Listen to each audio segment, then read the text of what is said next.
পটুয়াখালীবাসী দরুদ সালাম পাঠ করার মাধ্যমে আজকের তেলাওয়াতকৃত আয়াত থেকে আমরা তাফসীর করছি। ফাইদা নফি খাফিস সরি ফালা আনসাবা বাইনাহুম ইয়াউমাইযি ওয়ালা ইয়াতাসাআলুন।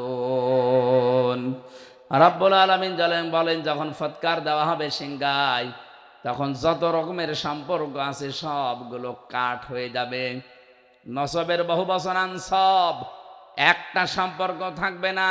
দলীয় সম্পর্ক হোক, আত্মীয়তার সম্পর্ক হোক, রক্তের সম্পর্ক হোক, যত রকমের সম্পর্ক দুনিয়ায় আপনার সাথে ছিল সব শেষ।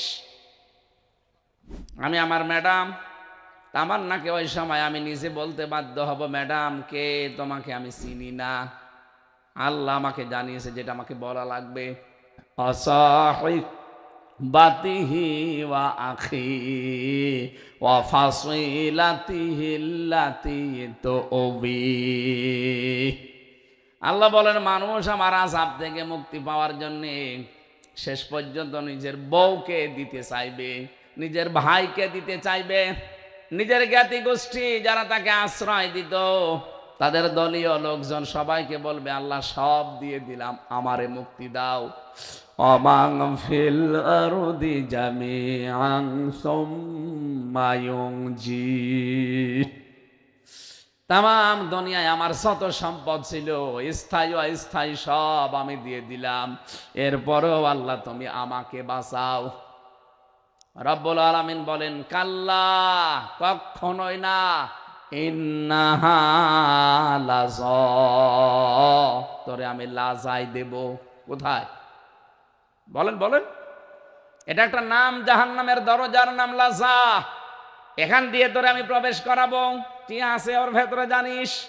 নাজ্জাআতাল লিশ-শাওয়া, এখানে যাবার পরে আগে চামড়া খসিয়ে পড়ে যাবে। আমি রিমান্ডে, হ্যাঁ আমি আযাব পেয়েছি, কষ্ট পেয়েছি রিমান্ডে। কিভাবে নখ তলে আমি দেখেছি। লজ্জা স্থানের ভেতরে এই যে তার গরম করে আগুনের মতো চলকটক করে ওইটা ঢুকিয়ে দেয়। আমি নিজে আমার সামনে এগুলো করেছি। শিবিরের দেলাওয়ার হোসেন ঠাকুরগাঁও বাড়ি, সাবেক সভাপতি, নাম শোনেননি? এই তার গরম করে লাল যখন টক টক করে তখন এই লাল তার ওর লজ্জা স্থানের ভেতরে ঢুকিয়েছে। ওর পুরুষ অঙ্গ নষ্ট হয়ে গেছে। এখন পরবর্তীতে চিকিৎসা করার পরে আল্লাহ আবার ফেরত দিয়েছে। আমারে বলছিল যে দেলাওয়ারকে আমরা ফুটবলের মতো লাথিয়েছি। আপনাদের পায়ে এই জেলার সন্তান ডক্টর শফিকুল ইসলাম মাসুদ 57 দিন রিমান্ডে ছিল। ওর এই যে সব হাড় মাড় গোড় মোড় কিছু নেই, নখগুলো সব পায়ের হাতের তুলে ফেলেছিল শয়তানরা।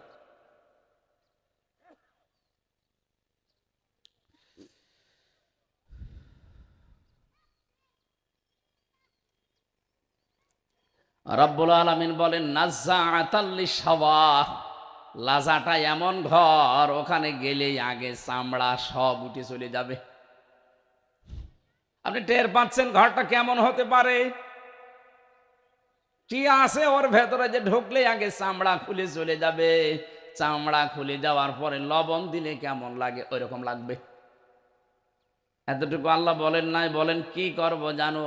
তাদউ মান আদবারা ওয়া তাওয়াল্লা ওয়া জামাআ ফাওয়া। এই লাজা নামক জাহান্নাম তাদেরকে ডাকতে থাকবে।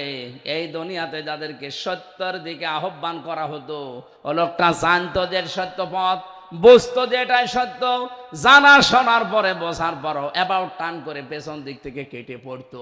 এরকম মানুষ বাংলাদেশে বেশি। এই কথা বলেন না কেন? আপনি নিজেও জানেন যে হামজা ওর বাবার কথা বলছে না।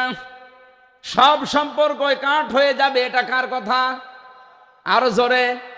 এখন কোন কারণে আপনি মনে করেন যে ও মনে হয় আমার বাবার বিরুদ্ধে বলছে, আমি আর শুনবো না, চলে যাব? আমি আপনার বাবারে চিনি। বলেন। আল্লাহ বলছে তোর বাবার কোনো সম্পর্ক থাকবে না। এটা সালুন, এমনকি সামনে আসলে তুই জিজ্ঞাসাও করবে না বাবা তুমি, না ও বলবেও না, আগে পালাবে। ইয়াউমা ইয়াফিরুল মারউ মিন আখিহি ওয়া উম্মিহি ওয়া আবিহি ওয়া সাহিবাতিহি ওয়া বানি। আল্লাহ বলেন সর্বপ্রথম পালাবে মানুষের কাছ থেকে তার ভাই। এফেরুন শব্দের বাংলা অর্থ হচ্ছে খেচ্ছে দৌড় মারা। খেচ্ছে দৌড় বোঝেন কি? আচ্ছা, বাঘ দাঁড়া দিলে যেমন দৌড়ায় মানুষ ওইভাবে দৌড়াবে। এরপরে মায়ের নাম এসেছে, বাবার নাম এসেছে, স্ত্রীর নাম এসেছে। ও বাংলার মুসলমানেরা ভালো করে শোনেন আর বিশ্বাস করেন। এই আয়াতের তাফসীর পড়তে গিয়ে আমি দেখেছি সন্তান মায়ের পা ধরে 500 বছর পরে থাকবে। কত? 500 বছর পরে মুখের ওপরে লাথি দিয়ে বলবে, কে তুই? দুনিয়া আমার বিয়েই হয়নি, কিসের সন্তানের দাবি করিস? পটুয়াখালীবাসী সত্যি খুব চিন্তায় আছি। নিজের মা যদি 500 বছর পা ধরে থাকার পরেও গর্ভধারিণী মা যদি মুখে লাথি দিয়ে বলে আমার বিয়েই হয়নি, সন্তান পাবো কোথায়? তাহলে কার উপরে ভরসা করে আপনি নিজে জাহান্নামের দিকে যাচ্ছেন বলেন? নবীজি নিজে এই আয়াতটা যখন নাযিল হয়, কুল মা কুনতু বিদআম মিনার রুসুলি ওয়া মা আদরি মা ইউফআলু বি ওয়ালা বিকুম। বিশ্বনবীকে আল্লাহ বলেন, নবী আপনি বলেন যে আমি নতুন রসুল না, আমার ধারাবাহিকতায় বহু রসুল এসেছিল, তাদের মতো আমি একজন রসুল। আমি জানি না আল্লাহ আমার সাথে কি ব্যবহার করবে, আমি জানি না তোমাদের সাথে আল্লাহ কি আচরণ করবে, এটাও আমার জানা নেই। ইনাত্তাবিউ ইল্লা মা ইউহা ইলাইয়া, আমি তো অনুসরণ করি অতটুকু যতটুকু আমার উপর আল্লাহ নাযিল করেন। ওয়া মা আনা ইল্লা নাযীরুম মুবিন, আমি শুধু সতর্ককারী ছাড়া কিছুই না। আয়াতটা নাযিল হওয়ার সঙ্গে সঙ্গে নবী নিজের মেয়েকে ডাকলেন, ফাতেমাতুজ জাহরা এদিকে আসো। হাসান হোসাইন কলিজার টুকরা নাতি, নিজের ফুফু সাফিয়া রাদিয়াল্লাহু তাআলা আনহা কাছে ডেকে বললেন, তোমরা সবাই আমার পরিবারের লোক, হে আমার ফুফু, হে আমার মেয়ে, হে আমার নাতি, নিজে যদি কোনো কাজ দুনিয়াতে না করতে পারো, কিয়ামতের দিন এই পরিচয় দিয়ে কোনো লাভ হবে না যে আমার বাবা নবী ছিল, আমারে মাফ করে দাও না। আমার বাবার পরিচয়ে, নানার পরিচয়ে, ভাতিজার পরিচয়ে কোনো কাজ হবে না। কাকে বলছেন নবীজি? নিজের মেয়েকে, নিজের নাতিকে, নিজের ফুফুকে। পটুয়াখালীবাসী একটু মগজটা, বুদ্ধিটা খাটান, মাথা খাটান। নিজের মেয়েকে যদি কথা বলতে পারে, অথচ নবী জীবিত থাকতে বলেছিলেন যে আমার কলিজার চাইতেও দামি আমার কাছে ফাতেমা। কেউ যদি ফাতেমাকে কষ্ট দেয়, সে যেন আমি নবীকে কষ্ট দেয়। এরকম আদরের মানুষকে যদি এ কথা বলে যে আমার পরিচয় কিছুই হবে না, নিজের কাজ যদি নিজে না করো, তা আমরা তো অনেক দূরের মানুষ, আমাদের সম্পর্কে কি কিছুই নেই। এজন্য এক্ষুনি আমাদেরকে নিজের কাজ নিজে করা লাগবে, কেউ কারো না, কারো ওপরে ভরসা করে কোনো লাভ নেই। কিয়ামতের দিন ওই যারা বলে যে কিয়ামতে এক একজন পীর সাহেব লক্ষ লক্ষ মুরিদ নিয়ে উঠবে, এটা তাহা মিথ্যা কথা। সূরা মরিয়ম 16 নম্বর পারা 10 নম্বর পৃষ্ঠা 15 নম্বর লাইনের 95 নম্বর আয়াত, যত তাফসীর আছে আপনি খুলে দেখেন, কিয়ামতে আল্লাহ পাক প্রতিটি মানুষকে ডাকবে তার সামনে একা একা। অকুল্লুহুম আতিহি ইয়াউমাল কিয়ামাতি ফারদা, কিয়ামতের দিন প্রতিটি মানুষকে আল্লাহ ডাক দেবে তার নিজের কাছে। কয়জন করে? একজন, নিজে নিজে আসবেন। সুতরাং যারা এই কথা বলেন যে তোর চিন্তা নেই, বাবা আছে, ও তোকে শান্তি করে আসবে, ও বাবাও ভণ্ড আপনিও ভণ্ড। কোরআনের কথা বিশ্বাস হয় না, বাবার কথা বিশ্বাস হয়? নবীজি নিজে যদি নাতিকে বলতে পারে তোমার নানা নবী ছিলে, পরিচয় দিবা না, কোনো পরিচয় কাজ হবে না, তা আপনি কি করে বলবেন আমি নবীজির আশেক ছিলাম? নবীর মেয়ে যেখানে কুল কিনারা পায় না, সেখানে আশেকের খবর আছে? আর যে আশেক আপনি শুধু জিলাপির আশেক আর খেচুড়ির আশেক। রাসূলের সুন্নাতগুলো, আদর্শগুলো ভুলণ্ঠিত হয়, তার একটা আদর্শ বাংলাদেশে কায়েম নেই। সেখানে আপনার কাজ কারবার নেই। উনি সন্নি দাবি করে খালি খেসড়ি আর জিলাপির ধান্দায় আছে। এই জন্য নিজের কাজ যেহেতু নিজে করা লাগবে। এরপরও ফাতেমাতুজ জোহরা নিজে আমল লাখ লাখ কম ছিল না তার। এই পৃথিবীর ময়দানে হযরতে ফাতেমাতুজ জোহরাকে জিন্দা অবস্থায় আল্লাহ সংবাদ দিয়েছেন যে তোমারে আমি জান্নাতের নেত্রী বানিয়ে দিলাম। এরকম একজন মহিলা মারা যাবার পর হযরতে আবু যর গেফারি বলেন, আমি কবর খুঁড়তে গেলাম, কবরটা খোঁড়া কমপ্লিট করে উপরে দাঁড়িয়ে একটা ঘোষণা দিলাম, কবর তোমার ভেতরে হযরতে আলীর স্ত্রীকে রাখবো, হাসান হোসাইনের মাকে রাখা হবে, জান্নাতের সরদারিনী নেত্রী ফাতেমাতুজ জোহরাকে রাখা হবে, সাবধান বিয়াদবি করবা না। কবরের কোনো আওয়াজ নেই। হযরতে আবু যর বলেই ফেললেন, কই শুনতাম যে নাকি তোমার ভেতরে এই আযাব, কই কিছুই তো দেখা যায় না। চতুর্থবার বললেন, কবর তোমার ভেতরে আজকে যারে রাখা হবে তিনি কিন্তু জাহানের বাদশাহ মুহাম্মাদুর রাসূলুল্লাহ, তার কলিজার টুকরা মেয়ে, সাবধান বিয়াদবি করবা না। কবরের ভেতর থেকে মানুষের মতো আওয়াজ আসতেছে, আবু যর নিজে শোনো আর মানুষকে শোনাও। আমি ফাতেমাকে চিনি না, আলীর স্ত্রী চিনি না, হাসান হোসাইনের মাকে চিনি না, নবীর মেয়ে চিনি না, আমি শুধু চিনি তার কাজ। যদি কাজ ভালো হয় আমি জান্নাতের বিছানা বিছিয়ে দেব, যদি কাজ কারবার দুনিয়ায় খারাপ হয়ে যায় ভালো করে কান খাড়া করে শোনো, আমি কিন্তু এই পাশ থেকে একটা চাপ দেব, এ পাশের হাড় ওই পাশে চলে যাবে। হযরতে আবু যর বলেন, ওই দিন আমি চিৎকার দিয়ে কবর থেকে ওঠার পরে এই যে দৌড় দিয়েছি, কোনোদিন আর জীবিত থাকতে সংসার করতে পারি নাই। যে ফাতেমারে যদি আল্লাহ এই কথা বলে কবর দিয়ে, আমার অবস্থা কোথায়? আমি তো নবীর মেয়েও না, নবীর নাতিও না, নবীর জামাইও না, আমি দূরের মানুষ, আমারই কি হবে? অথচ প্রতিটা সাহাবী জান্নাতি। কথা বলে না কেন? আমি আবার বলছি, আয়াত নাজিল হওয়ার পরে নবীজি কিন্তু পরেশান হয়ে গিয়েছিলেন।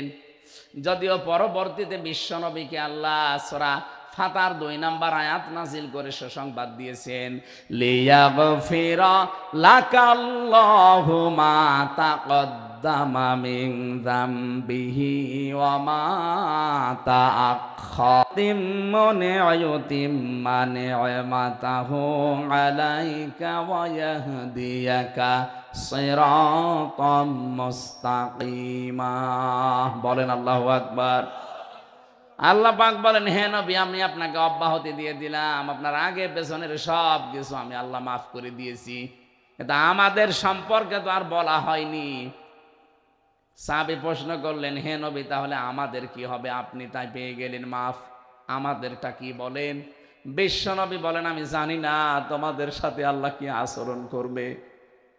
পরবর্তীতে সূরা ফাতারে পরের আয়াতটা নাজিল হয়, লিইউদখিলাল মুমিনিনা ওয়াল মুমিনাতি জান্নাতিন তাজরি মিন তাহতিহাল আনহার খালিদিনা ফিহা ওয়া ইউকাফিরু আনহুম সাইয়্যাতিহিম ওয়া কানা যালিকা ইনদাল্লাহি ফাওজান আযীমা। রব্বুল আলামিন পরবর্তীতে আমাদের জন্য সুসংবাদ দিয়েছেন, হ্যাঁ তোমাদের ভেতরে যারা মুমিন নারী পুরুষ তাদেরকে আল্লাহ বাগানে প্রবেশ করাবে, যার তলদেশ দিয়ে নদী আর নহর প্রবাহমান থাকবে, খালিদিনা ফিহা চিরস্থায়ী থাকতে পারবে। ওয়ায়ুকাফিরু আনহুম সাইয়্যাতিহিম, আল্লাহ মুছে দেবে। কাফফারা ইউকাফিরু মানে মুছে ফেলা, তাদের জীবনের যে অপরাধগুলো ছিল আল্লাহ মুছে দেবে, কিন্তু শর্ত তাদেরকে মুমিন হওয়া লাগবে। কি হওয়া লাগবে? প্রশ্ন আসতে পারে, আমরা তো মুমিনই, কিসের মুমিন আপনি? আপনার নাম হয়তো আব্দুল মুমিন, এতটুকুই শেষ, আর খুব বেশি হলো আগা কাটা নাকি?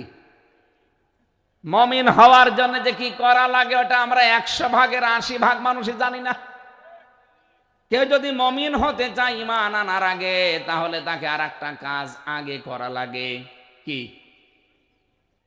তাগুত ছেড়ে দেওয়া লাগে। কথা বলছেন না কেন? রব্বুল আলামিন জানিয়েছেন, ফামাই ইয়াকফুর বিত্তাগুতি ওয়া ইউমিন বিল্লাহ। কোন মানুষ যদি ঈমানের দাবি করে, তার প্রথম কাজ হবে সে যেন তাগুত ছেড়ে দেয়। আপনি তাগুত ছেড়ে না দিয়ে ঈমানের দাবি করবেন, ওই ঈমান টিকবে না। বাংলাদেশের জাতীয় মসজিদের সাবেক ইমাম, আমি একেবারে নিরপেক্ষ দৃষ্টিতে বলছি, এই লোকটার ঈমান ছিল না এই কারণে, কারণ ওর তাগুতের সাথে সম্পর্ক ছিল। তাগুতের সাথে সম্পর্ক রেখে যারা ঈমানের দাবি করব, ঈমান টিকবে না। এই জন্যেই এমপিরা পালানোর সাথে সাথে ইমামও পালিয়েছে। কিন্তু যে মানুষগুলো তাগুত ছেড়ে দিয়ে ঈমান এনেছিল, ঈমানের দাবি করতো, আপনি তাদের দিকে তাকান। এই যে ডক্টর শফিকুল ইসলাম মাসুদের নাম বললাম কেন? আমি তো নিজে দেখেছি কাছে থেকে। 57 দিন রিমান্ড কম ব্যাপার না। আমি 10 দিনেই অজ্ঞান হয়ে গেছি, আর সে 57 দিন। আপনি কি আর কি মনে করেন? এত রিমান্ডে নেওয়ার পরেও, এত দিন জেল খাটানোর পরও জালেমরা এক চুল তাকে টলাতে পারেনি, কারণ সে ঈমান এনেছে তাগুত ছেড়ে দিয়ে। এই কথা বলেন না কেন? বাংলাদেশে কত মানুষকে দেখে ঈমান এনেছে কিন্তু তাগুতের সাথে সম্পর্ক রেখে। এই জন্য ঈমান আনার পরে ঝড় উঠলে ঈমান লিভে যায়। ঝড় উঠেছে পটুয়াখালী, এখান থেকে ইঁদুর মাটি লিভে গেছে। ওয়ালাকাদ কাররামনা বানি আদম, অবশ্যই আমি বনি আদমকে সম্মানিত করেছি। অবশ্যই আমি মুসলমানদেরকে সম্মানিত করেছি, এ কথা কোরআনে নেই। কথা বুঝতেছেন? মানুষ আমরা যারা, সে যে ধর্মের লোক হোক,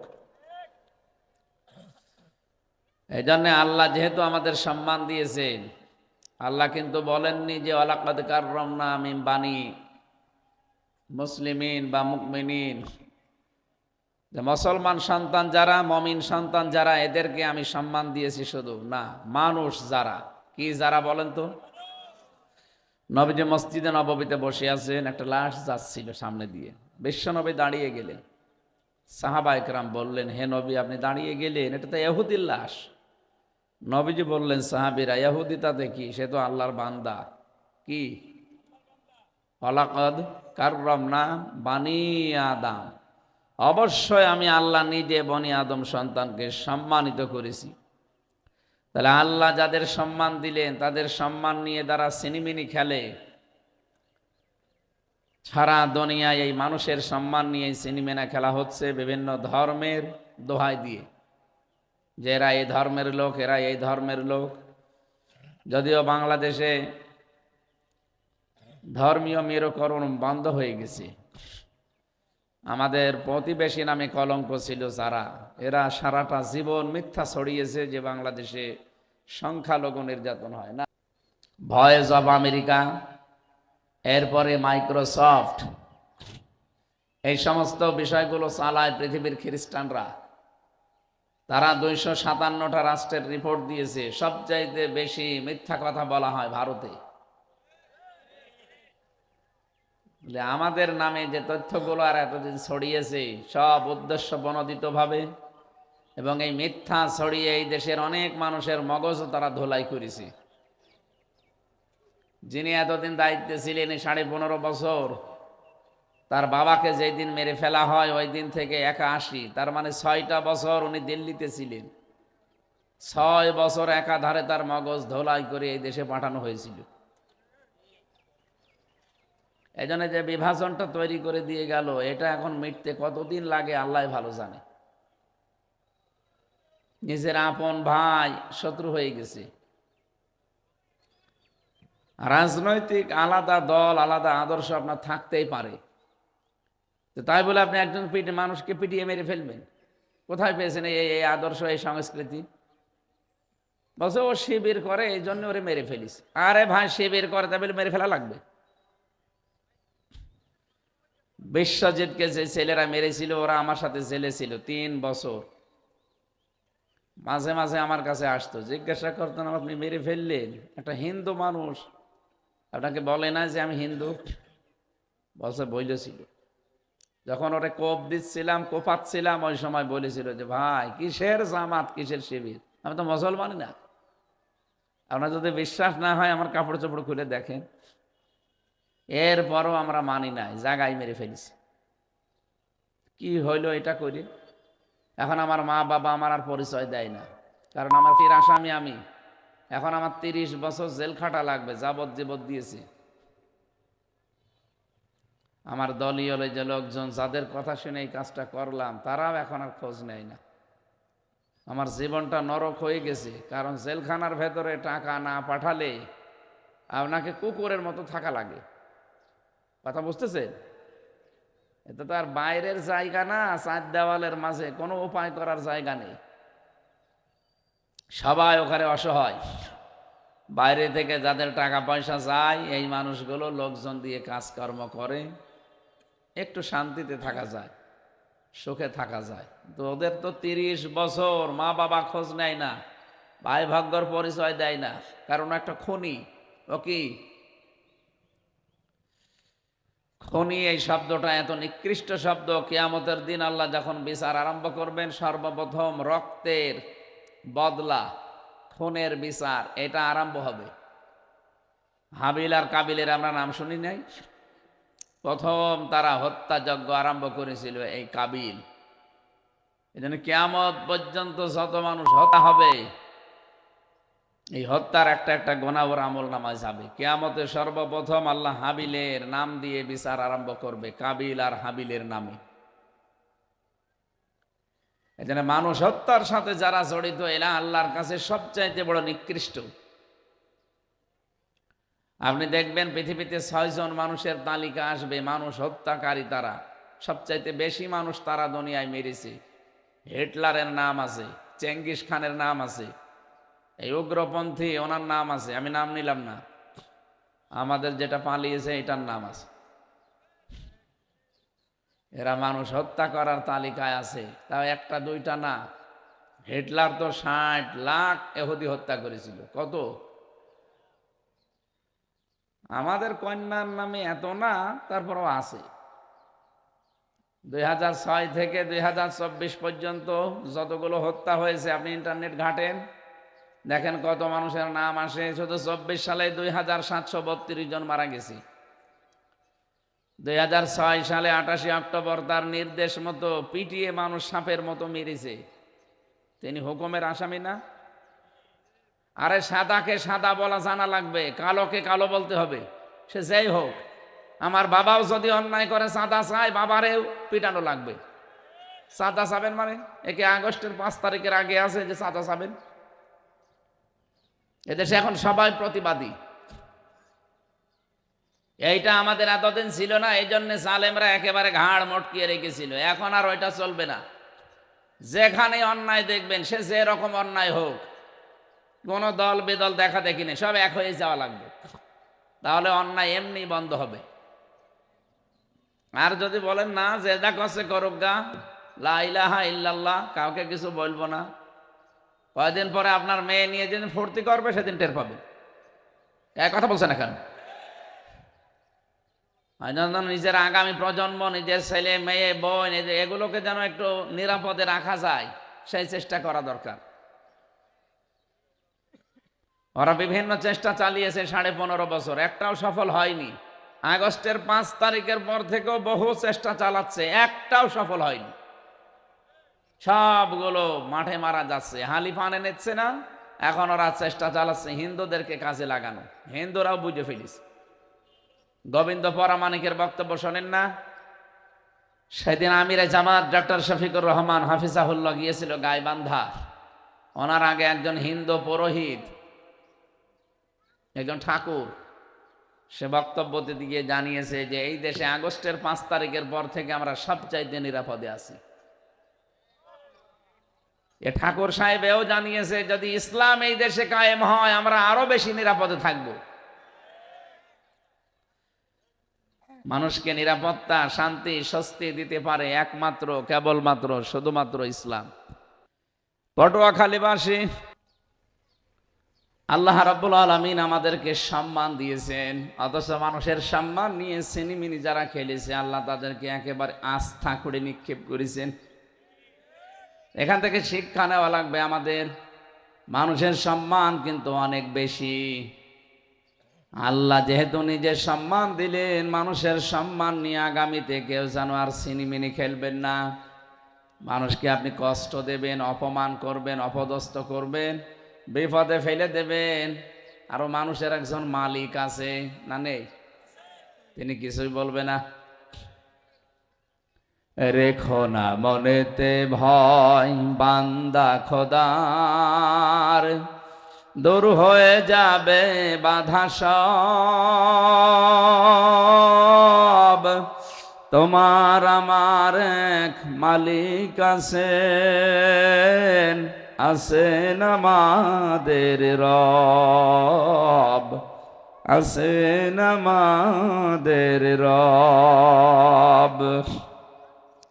এই জন্য আল্লাহ আমাদের সম্মান দিয়েছেন, তিনি নিজে আমাদের এই চেহারাটা বানিয়েছেন। এটা ফেরেশতাদের হাতে দেয়নি, ফেরেশতারা বডি বানিয়েছে। আর এই মুখ চেহারা এটা আমার আল্লাহ নিজের হাতে বানিয়েছেন। মানুষ এত সুন্দর। সুতরাং মানুষের এই সম্মান যেন নষ্ট না হয়, এদিকে খেয়াল রাখা লাগবে। আপনি মানুষের সম্মান নষ্ট করার জন্য চেষ্টা চালিয়েছিলেন, আল্লাহ এত নিচে নামিয়েছে, কুকুরও অত নিচে নামে না। আমার যতটুকু বাস্তব দেখছি, সারা বাংলাদেশের সব জায়গায় প্রায় আমি গেছি। এতগুলো জায়গায় যাবার পরে আমার অভিজ্ঞতায় 2024 সালের 5 আগস্টের পর থেকে একটা কুকুর দেখলে মানুষ যেমন করে, জালেমদের দেখলে তার চাইতে বেশি ঘৃণা করে। আল্লাহ পাক বলেন, ফাতিলকা বুয়ুতুহুম খাবিয়াতাম বিমা যালামু। সূরা নমলের 52 নম্বর আয়াতে আছে, আল্লাহ তাআলা যেন রাগ দিয়ে বলেছেন যে এই আঙ্গুল দিয়ে যে এই সেই ঘরগুলো খাবিয়াতান আমি জনশূন্য করে দিয়েছি, পরিত্যক্ত বানিয়ে দিয়েছি, বিমা যালামু এদের জুলুমের কারণে। আয়াতটা যে কত বাস্তব 2024-এর 5 আগস্টের বিকাল আসতে আসতে আমি পেয়ে গেছি।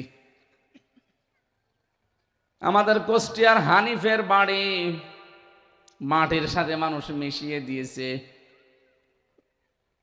ওর ঘরের ইট পর্যন্ত জনগণ রাখে নাই, পায়খানার প্যান পর্যন্ত মানুষ খুলে নিয়ে চলে গেছে। এমনি না, বিমা যালামু, আল্লাহ বলেন এদের জুলুমের কারণে এদের জায়গাগুলো পর্যন্ত আমি অভিশপ্ত বানিয়ে দিয়েছি। এ পর্যন্ত আল্লাহ শেষ করে দেননি, এর পরের অংশ আমাদের জন্যে। ইন্না ফি যালিকা লাআয়াতাল লিকাউমিন ইয়ালামুন। অবশ্যই এর ভেতরে শিক্ষা আছে যারা জ্ঞানী তাদের জন্যে। আপনারা এই কয়েকজন আমার সামনে বসে আছেন, আমি এই কয়েকজনের জন্য বলছি না, এটা রেকর্ড হচ্ছে, সারা দুনিয়ায় যাচ্ছে। সবাইকে সামনে নিয়ে আমি কথা জানাতে চাই, জালেমদের এত বড় শিকড় যদি আল্লাহ কেটে দিতে পারে, আগামীতে যারা আসবেন তারা যদি জুলুম করেন তাদের বাড়ি ঘর কিন্তু শ্মশান হয়ে যাবে। এই জন্য সাবধানে চলবেন। অথচ অনেককে দেখতে পাচ্ছি, অনেকে আল্লাহর নামে আরম্ভ করে দিয়েছেন।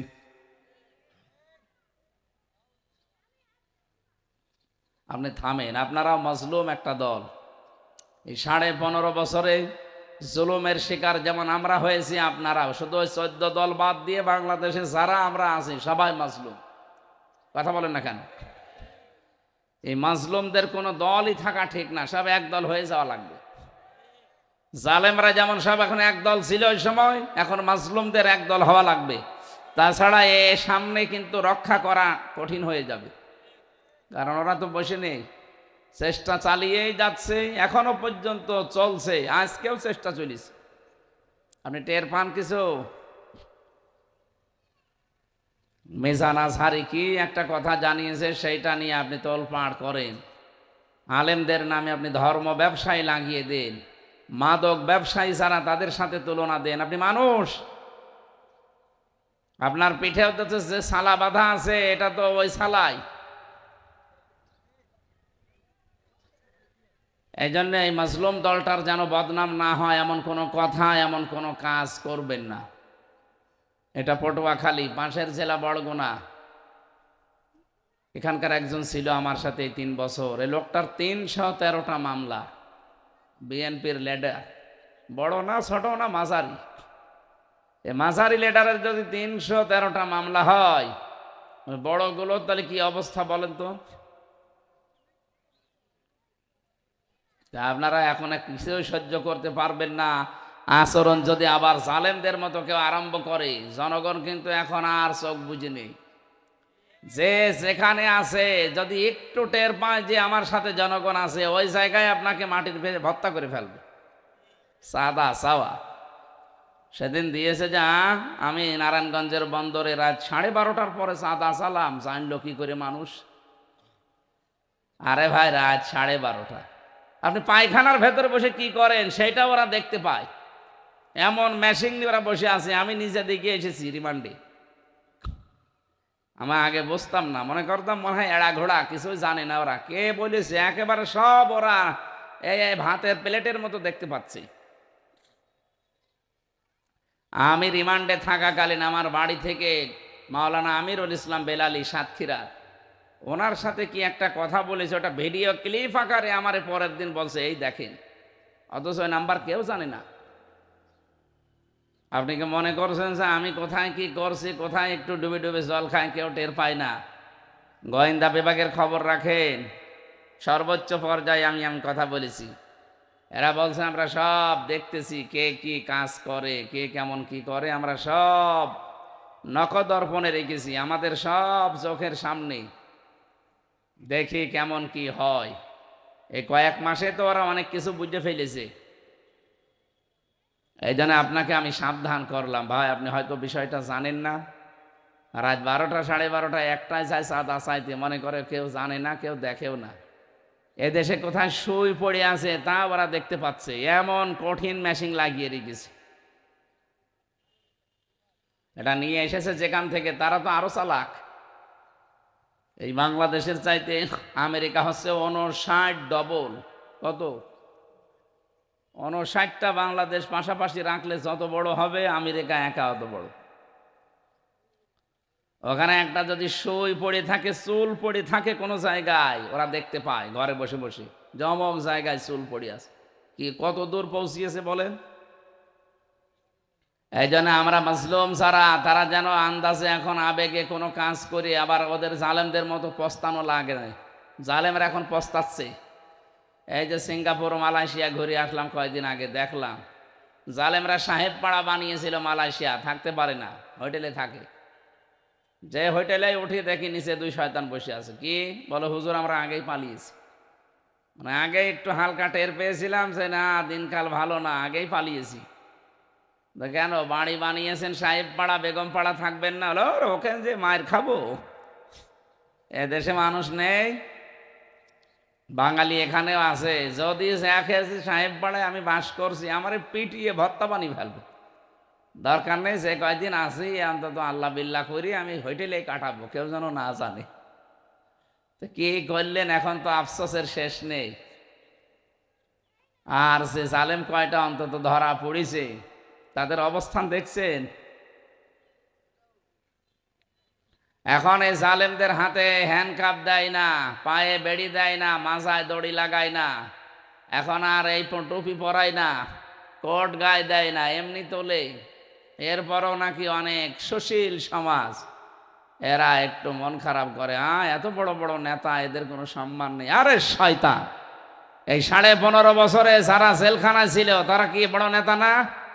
অধ্যাপক মিয়া গোলাম পরোয়ার, সাবেক এমপি, ডাক্তার শফিকুর রহমান, আমিরে জামাত, কি আপনার কাছে বড় মনে হয় না? ওই কালা মানিককে বড় মনে হয়? এদের এত আরামে রেখেছে, এরপরও তোমার এদেরকে এত কষ্ট দেওয়া হয়। শয়তান আমার মাথায় দড়ি ছিল, আমার পায়ে ডান্ডা বেড়ি ছিল, আমার পেছনে হ্যান্ডকাপ লাগানো ছিল, আমার চোখ কালো কাপড় দিয়ে বাঁধা ছিল। কি করেছিলাম আমি? তখন তো তোমার মুখে কথা ছিল না। তখন যেমন কথা বলনি, এখনো কথা বলবা না, চুপ করে থাকবা। মাওলানা মামুনুল হককে পিটিয়ে হুইল চেয়ারে বসিয়ে আদালতে নিয়ে যেত, হাতে হ্যান্ডকাপ দিয়ে, তখন কথা বলে না শয়তান। আর এখন এই কোলাঙ্গার গুলো এখন জেলখানায় আছে, কোলাঙ্গার গুলো আদালতে যায়। এগুলো মানুষ? এগুলো মানুষ? এগুলো জানোয়ারের চাইতেও খারাপ। যেটা এত বড় বড় দাড়ি, 36,000 কোটি টাকা চুরি করি শয়তান। ভালোটাই যদি এই হয়, আর যেগুলো এমনি শয়তান ওগুলো কি করিস? এক একজনের বাড়ি 620টা বাড়ি বানিয়েছে একজন।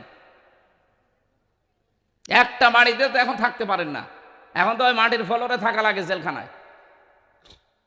কি হয়েছে আপনার?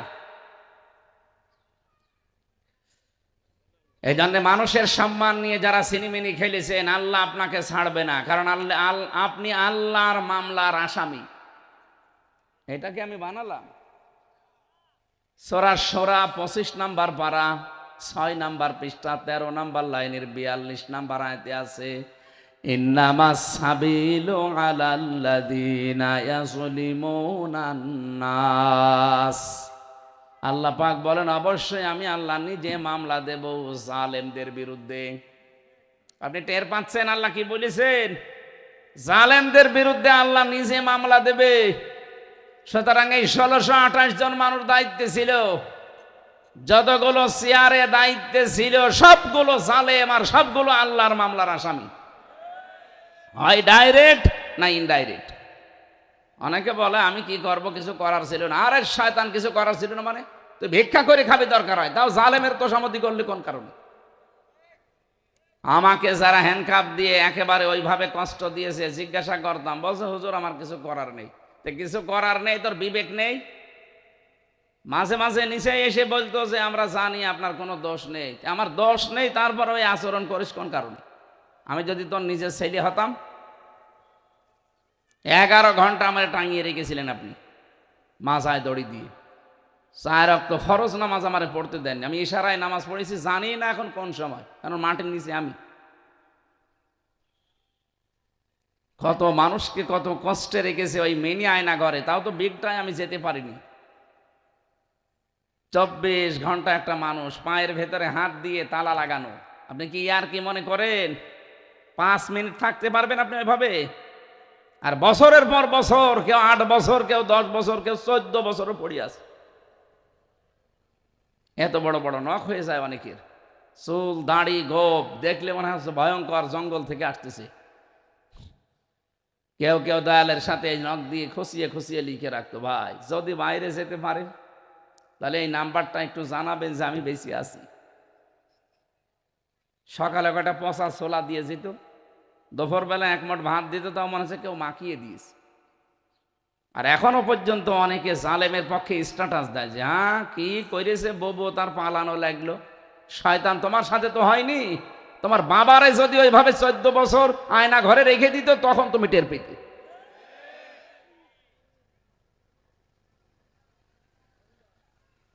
বাংলাদেশের সবাই যদি মাফ করে দেয় এই জালেমদের, ব্যারিস্টার আরমানের বউ জীবনও মাফ করবে না। 8টা বছর আপনি তাকে স্বামী ছাড়া যদি বলতেন যে মেরে ফেলেছি, সে অন্য জায়গায় বিয়ে করতে পারত। এক কথা বলছেন না কেন? এটা তো কত বড় নির্মম। মানবতার সাথে একটা মহা কৌতুক করিস। আর মানবাধিকার প্রতিষ্ঠা করার আন্দোলন করতে বলে মানুষ কন্যা নাম দিয়েছিল একটা টাটকা নির্ভেজাল শয়তান।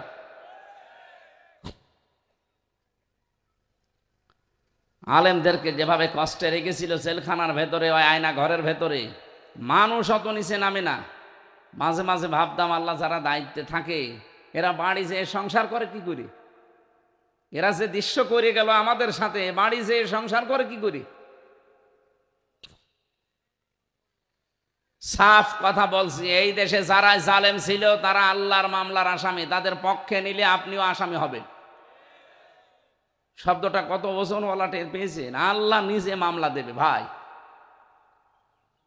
আপনি যদি সত্যিই মাপ পেতে চান, একটা রাস্তা খোলা আছে। 15.5 বছরে যার ক্ষতি করেছেন, আপনার কারণে অনেকে ঘরে থাকতে পারেনি, নাকি এই এলাকায় কিছু হয়নি?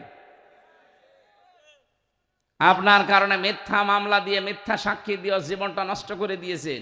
ওর ব্যবসা বাণিজ্য সব আপনি খেয়ে ফেলেছেন। যার যা ক্ষতি করেছেন 15.5 বছরের রেকর্ড হচ্ছে বলে বলছি। যেখানে যেখানে যা ক্ষতি করেছেন ওই ক্ষতিপূরণ দেবেন, যে ওর কাছে মাপ চেয়ে নেবেন। আমার মামলার আয়ু শয়তানের বাচ্চা শয়তান সেদিন কল দিয়ে বলছো হুজুর মাফ করে দিন। আরে ভাই কিসের মাফ? আগে টাকা ফেরত দেন। 30 লাখের উপরে টাকা খেয়েছেন আপনারা, ওই টাকাগুলো ফেরত দিন।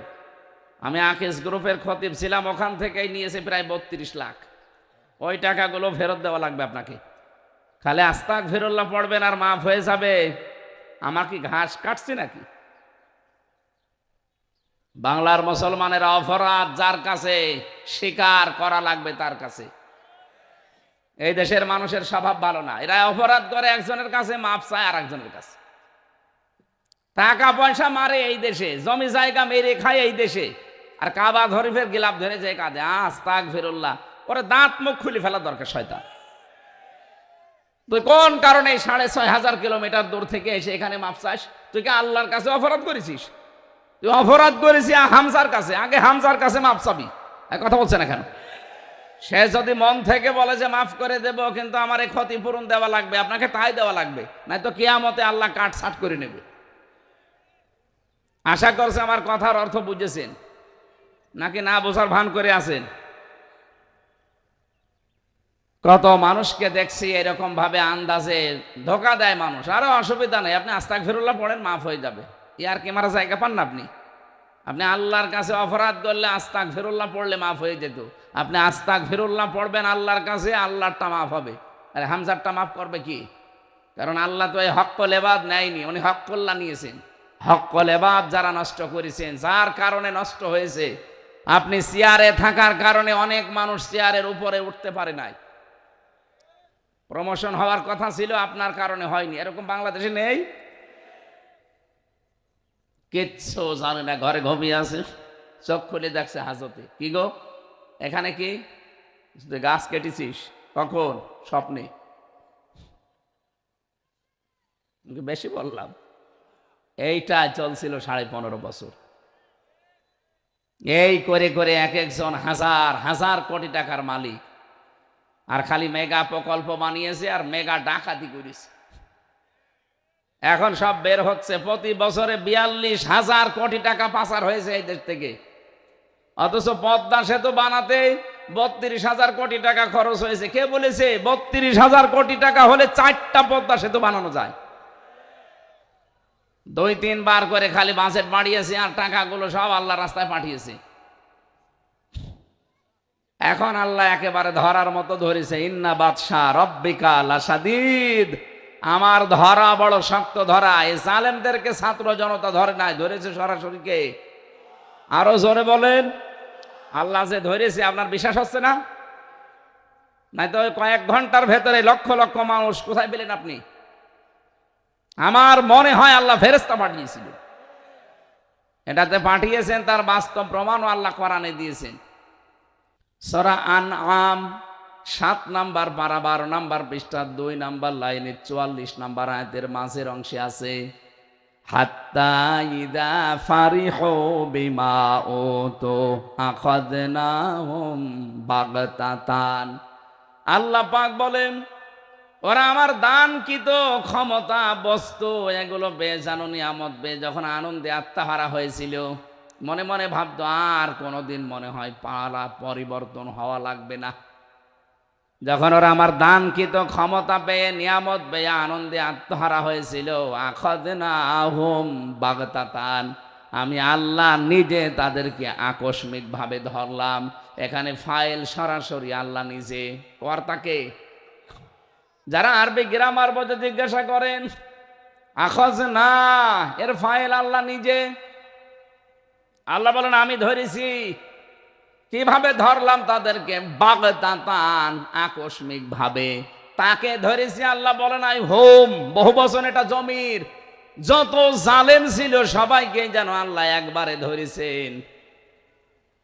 নয়তো সারা বিশ্বে এমন হতে ইতিহাস আমরা দেখিনি যে একবারে 300 এমপি পালিয়ে যায়। এটা আল্লাহ না ধরলে একবারে সব পালাতো না। একেবারে হুবহু কোরআনের সাথে মিল আছে। আল্লাহ বলেন আমি নিজে ধরেছি। বাগতাতান শব্দটার ব্যাখ্যা পেয়েছি আমি, এমন ভাবে ধরলাম যে এরা ফাইদা হুম মুবলিসুন, হতাশ হয়ে পড়েছে, নিরাশ হয়ে গেছে। দুপুরের খাবার খাবে, সে সময়টাও পায়নি। 5 মিনিট সময় চেয়েছিল যে একটা লিখিত বক্তব্য, আল্লাহ বলেন না, তাও হবে না, তাড়াতাড়ি পালা। যাতে মাতাল হলো উনি তাহলে ঠিক আছে, যাওয়ার সময় একা যায়নি, 14টা ব্রিফ কেস নিয়ে গেছে। ওই ব্রিফ কেসের ভেতরে শুধু মাটি আর ছাই ছিল। আপনার মন খারাপ হয় না? পাইলটকে জিজ্ঞাসা করছে কি ব্রিফ কেস গুলো উঠেছে, বলছে হ্যাঁ ওঠো চলো, আর কারোর সাথে কথা নেই, সব ভিডিও আকারে এখন ক্লিপ আকারে আমার দেশ পত্রিকা ছেড়ে দিচ্ছে। আপনার এত বাক্স লাগবে, আপনার এত ব্রিফকেস দরকার, কি করবেন এগুলো? বয়স তো শেষই হয়ে গেছে। দুনিয়ায় সব হয়ে গেল, একটা হাসি মানুষ আপনি।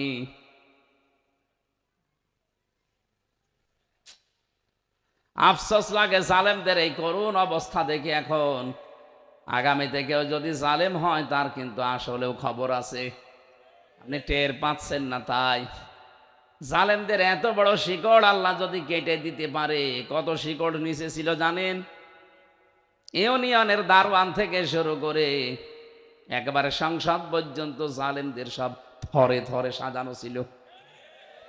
সবগুলোকে আল্লাহ আয়াতের পরবর্তী 45 নাম্বার আয়াত সূরা আনাম, ফাকুতি আদাবিরুল কওমিল্লাযিনা যালামু, আল্লাহ বলেন জালেমদের শিকড় কাটা হয়ে গেছে।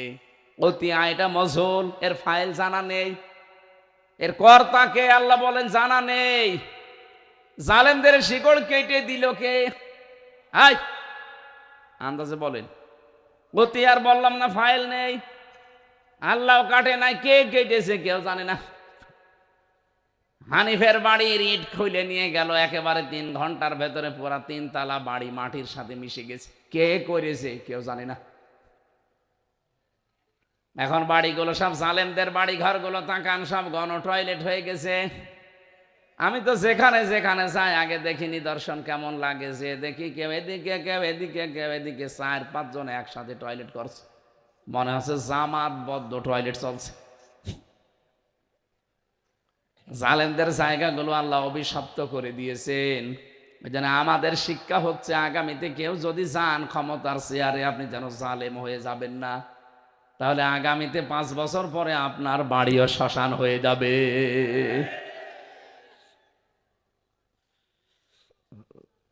তাহলে আল্লাহ নিজে যখন ধরেছে, উনি নিজে যখন মামলা দেবে, উনি নিজেই বিচারপতি, নিজেই মামলার বাদী। কত বড় দুঃখজনক কথা জালেমদের জন্য বলেন। আমি বারবার কেন উচ্চারণ করছি, আজ হাজারো জালেমের সব কুল শেষ হয়ে গেছে। অনেকে মনে করছেন 14টা ব্রিফ কেস নিয়ে উনি খুব আরামে আছে না। কয়েকদিন আগে বলেছিল যে আমি এই অঘোষিত জেলখানায় ভারতে আর থাকতে চাই না, আমার কাছে এটা জেল মনে হয়। কত মানুষের বরদোয়া লেগে আছে, কত মানুষের চোখের পানি, কত মানুষের রক্ত আপনি কি জানেন?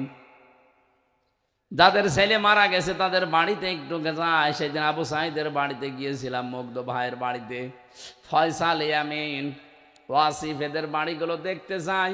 কান্নায় ভেঙে পড়ে তার মা আর বাবা।